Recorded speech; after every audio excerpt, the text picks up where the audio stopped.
ಎಲ್ಲರಿಗೂ ನಮಸ್ಕಾರ. ಯಾವುದೇ ತರಕಾರಿ ಹಾಗೆ ಈರುಳ್ಳಿಯನ್ನು ಬಳಸ್ಕೊಳ್ದೆ ದಿಢೀರಾಗಿ 10 ನಿಮಿಷದಲ್ಲಿ ಮಾಡ್ಕೋಬಹುದಾದಂತಹ ಸಾಂಬಾರ್ ರೆಸಿಪಿನ ಇವತ್ತಿನ ವಿಡಿಯೋದಲ್ಲಿ ನೋಡೋಣ ಬನ್ನಿ. ಟೇಸ್ಟು ಕೂಡ ತುಂಬಾ ಚೆನ್ನಾಗಿರುತ್ತೆ.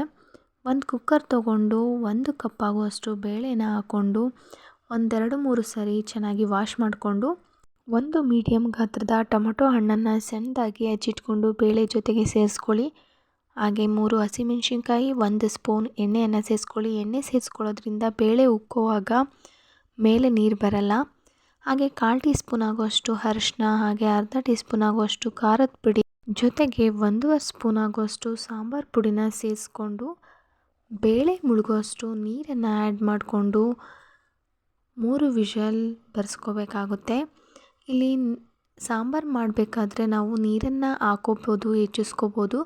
ಅದರಿಂದ ಬೇಳೆ ಮುಳುಗುವಷ್ಟು ನೀರನ್ನು ಹಾಕ್ಕೊಂಡು 3 ವಿಷಲ್ ಬರ್ಸ್ಕೋಬೇಕಾಗುತ್ತೆ. 3 ವಿಷಲ್ ಬಂದಮೇಲೆ ತಣ್ಣಗಾದ ನಂತರ ಬೇಳೆನ ಸ್ವಲ್ಪ ಸ್ಮ್ಯಾಶ್ ಮಾಡಿಕೊಂಡು ಸ್ಟವ್ ಆನ್ ಮಾಡಿಕೊಂಡು ಪಾತ್ರೆ ಅಥವಾ ಕಡಾಯಿಯನ್ನು ಇಟ್ಕೊಂಡು 2-3 ಸ್ಪೂನ್ ಆಗುವಷ್ಟು ಎಣ್ಣೆಯನ್ನು ಹಾಕ್ಕೊಂಡು ಎಣ್ಣೆ ಬಿಸಿಯಾದ ನಂತರ ಅರ್ಧ ಟೀ ಸ್ಪೂನ್ ಆಗುವಷ್ಟು ಸಾಸಿವೆ, ಅರ್ಧ ಟೀ ಸ್ಪೂನ್ ಆಗುವಷ್ಟು ಜೀರಿಗೆ, ಹಾಗೆ 7-8 ಬೆಳ್ಳುಳ್ಳಿ ಎಸಳು, ಹಾಗೆ ಅದ್ರ ಜೊತೆಗೆ 7-8 ಕರಿಬೇವಿನ ಎಲೆಯನ್ನು ಹಾಕ್ಕೊಂಡು ಅದು ಹಸಿ ವಾಸನೆ ಹೋಗಿ ಘಮ ಬರೋವರೆಗೂ ಹುರ್ಕೋಬೇಕಾಗುತ್ತೆ.